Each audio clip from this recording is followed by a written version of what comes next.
Hi there, welcome back. This is Jessica, and I'm just here to give you an update on how everything went with our IVF retrieval.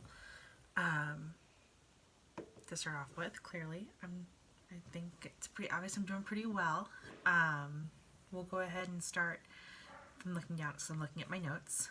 We'll go ahead and start back with where everything started. I know I gave you a glimpse into what the shots were like. I showed you the shots from our regular stims as well as the trigger shot. But just gonna go over it in IVF in a few different stages. We'll go over the preparation that we did for IVF. We'll go over retrieval day, the recovery process, and we'll, at the end of the video, we'll go ahead and go over the results and what the next steps for us are. So as far as preparation, I was on birth control for 6 weeks prior to starting stims, which is a pretty long time to be on suppression, but even still, we had really great results as far as how many follicles we had, so that was not a problem. My doctor said that was probably due to my PCOS. I have a lot of follicles basically all of the time. So I was, like I said, I was suppressed for 6 weeks prior to October 17th. I took my last birth control pill on the 17th, and then I was off all medications for 4 days. On the 21st is when I started my stims. My medications for stims were, I was on 150 units of Menopur and 150 units of Follistim. I took them every morning at 5:15-ish. I would wake up at 5, and then do my shots about 5:15. Or the days that I had to go to work earlier than that, I would step out and do my shots at 5, because some days I work at 4:30. And then toward the end of the process of the stims, I believe that started on the Sunday after. So I started stims on a Sunday, and then on the following Sunday, so on day 7 of stims, I started taking the Ganirelix, which is what prevents you from ovulating. I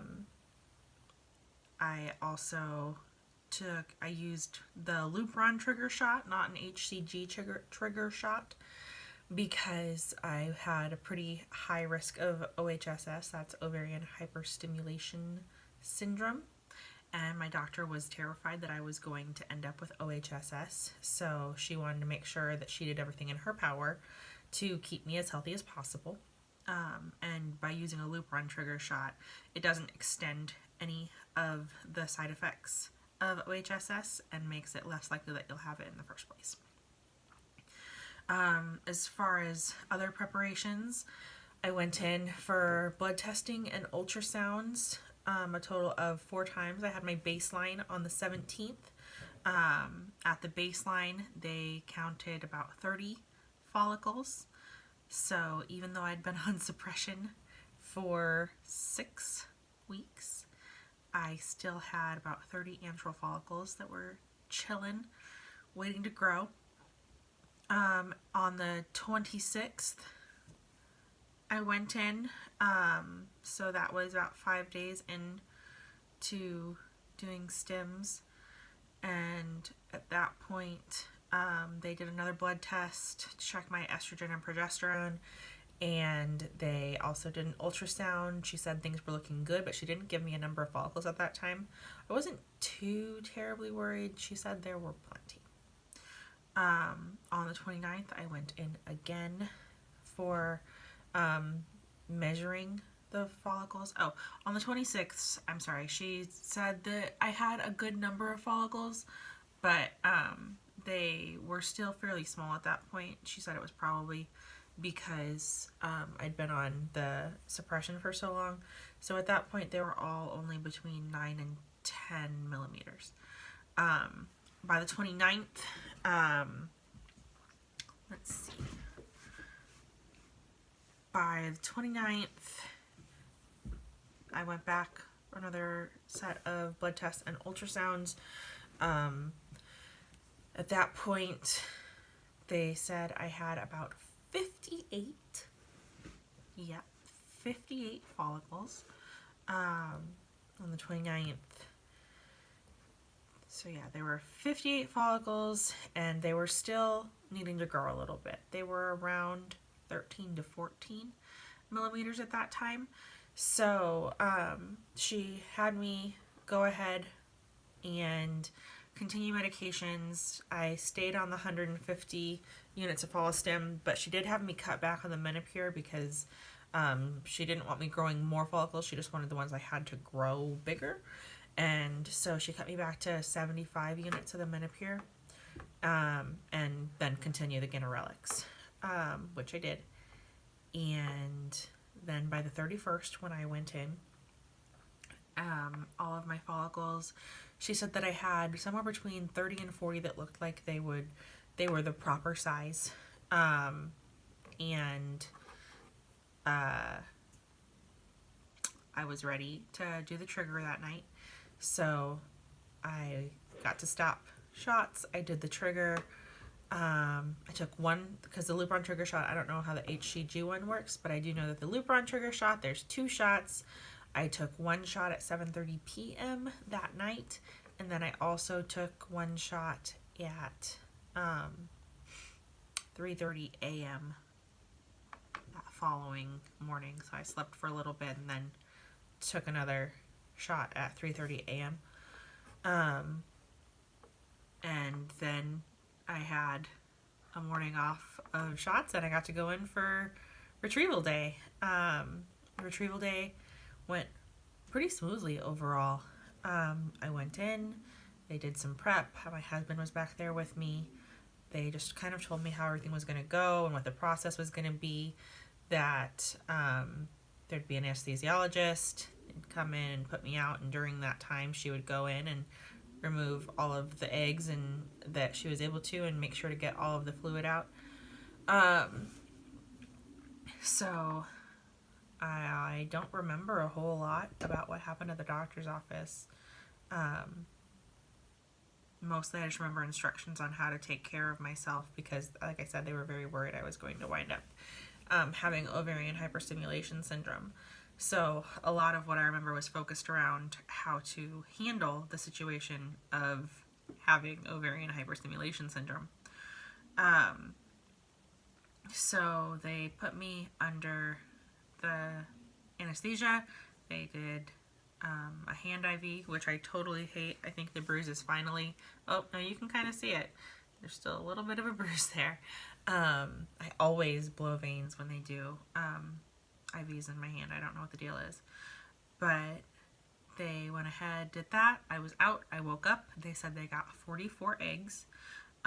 They weren't sure at that time how many of them would be mature, but 44 eggs.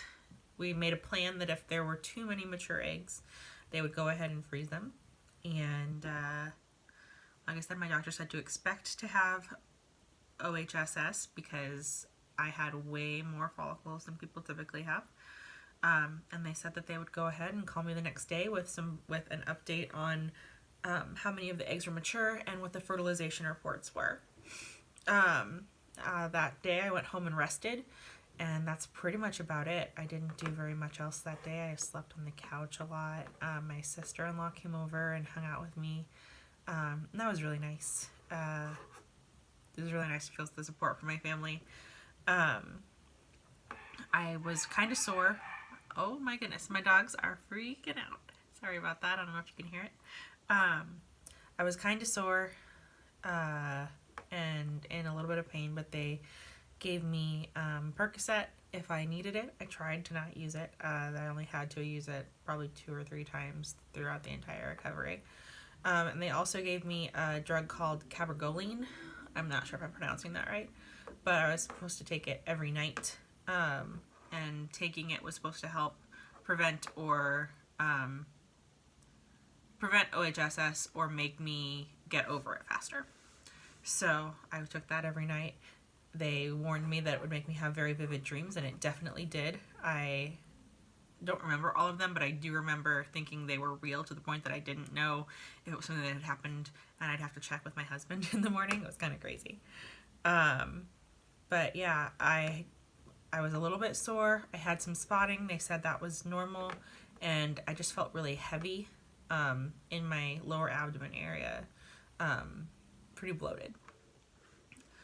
That soreness stuck around as far as recovery goes. That soreness stuck around for about 3 or 4 days. It got progressively better. I think it was a little worse on Saturday, and not so great on Sunday, but by Monday I was feeling pretty normal again, and I've felt better every single day. I did not end up having any severe ovarian hyperstimulation syndrome. I've pretty much felt mostly fine the entire process. I was a little bit sore. I was a little uncomfortable, but nothing terrible, and I'm really, really grateful that that went so well. I think that had a lot to do with my doctor informing me so much of what I could do to help prevent OHSS. I was pretty much back to normal activities by Sunday. Like I said, I think I took a Percocet Sunday. I took one about once a day, just at the times that I had the most to do, so that I could. And I didn't take a whole one. I would only take half of what they had said I could take, because I'm pretty careful about taking pain medications. I've seen a lot of negative things that can happen to people, so I'm just cautious about the whole situation. I was put on pelvic rest, so that's kind of lame, but I've still got about a week of that. I don't know if you know what pelvic rest is, but it means nothing can go in or near my lady parts. My period did start on Thursday, the 8th of November. My retrieval was on the 2nd, so my period started 6 days after that. And then on cycle day 3, which was Saturday, I started birth control. And now we'll go ahead and get to the results. So, super exciting. I'll take you through every step of the way. So prior to the retrieval, we were told we had about 60 follicles. They never really told us an exact number, just that there were about 60 follicles. After the retrieval, they told us that she got 44 eggs out of those follicles. The following day, they let us know that 22 of the 44 eggs were mature. So I don't know if you're keeping track, but we've gone down about 2/3 at that point. 60 follicles, 44 eggs, 22 of those eggs were mature. On the same day that they told us about the 22 mature eggs, they also told us at that time there were 14 eggs that had fertilized. And then they told us that they would give us a call back 5 days later with an update. And those 5 days were some of the longest days that I've experienced so far. I think that I've got some longer days coming up when it is actually the 2-week wait. But those were some pretty excruciating days, not knowing where things stood with our future babies. That was really hard. There were a couple days that my anxiety was terrible, and I was crying, and I didn't know how to handle it. But I got through them. By day 5, they called us. They let us know that 3 more of the eggs had actually ended up fertilizing. So we got up to 6. She wasn't very clear. We got up to either 16 or 17 total eggs that had fertilized by when it was all said and done. However, at the day 5 point, only 9 of those eggs had been able to be frozen. They were at the healthy blastocyst stage, that they could be frozen for a transfer later. At that time, she told us that the other 7 or 8 were not looking very healthy, and she didn't think that any more of them were going to make it to the point where they could be frozen. There's certain qualifications that they have to meet to be able to be frozen. They have to be strong enough, basically. Otherwise, they will not survive the freeze. And so she didn't think that any of them were going to make it. So we were really happy though to have the 9. But then they called back the next day, and she said, even though I have to be really strict. She said they have to be really strict about what they are allowed to freeze at the day 6 mark, because if it takes them that long, usually there's something wrong. If they are not looking as strong, there's probably something pretty wrong with them. But she said overnight, 4 more of our beautiful embryos grew to the perfect degree. They looked healthy and strong, and as a result, we have 13 beautiful looking frozen embryos that are ready for transfer. We are not at this time going to discuss exactly when that transfer is going to be. It is upcoming, but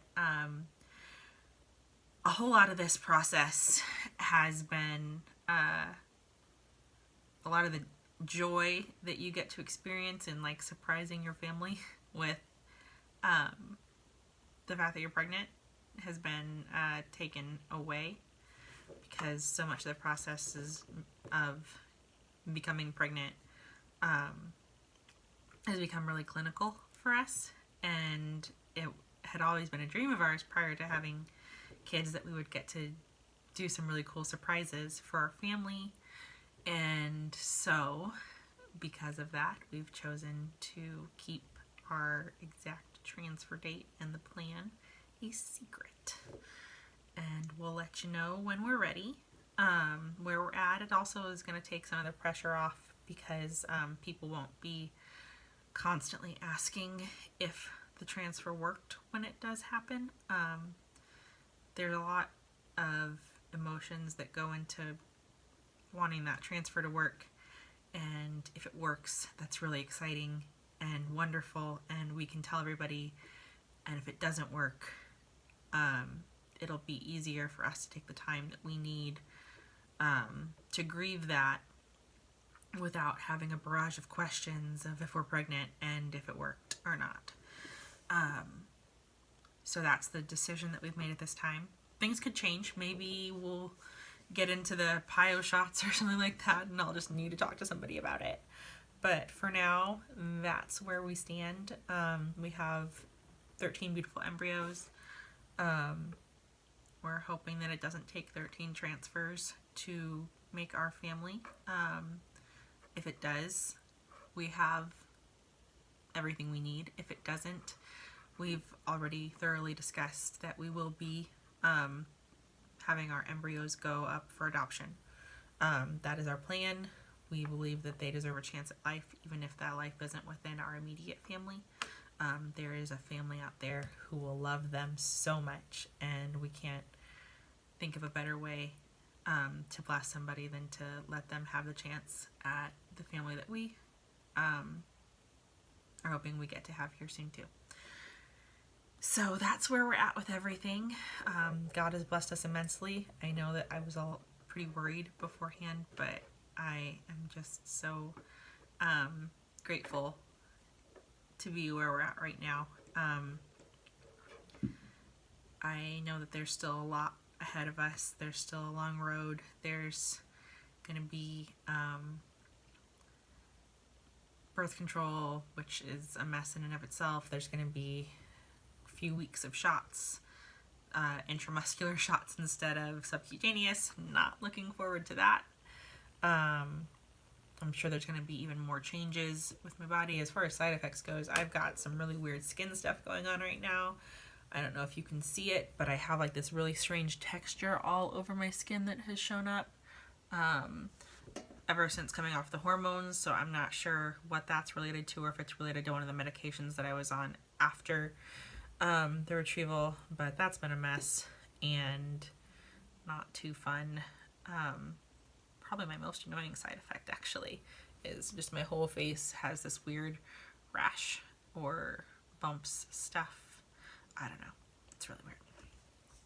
I know that we've got a lot, but like I was saying, I know that we've got a lot ahead of us, but we're really looking forward to it now. We're really excited about it. And we feel like we're in a really good place. And I hope that all of you are doing well. Leave any comments down below if you have any questions about what IVF was like for me. If you have any information that you wanted to share about what the frozen transfer process is like, that would be awesome, because we will be going into that.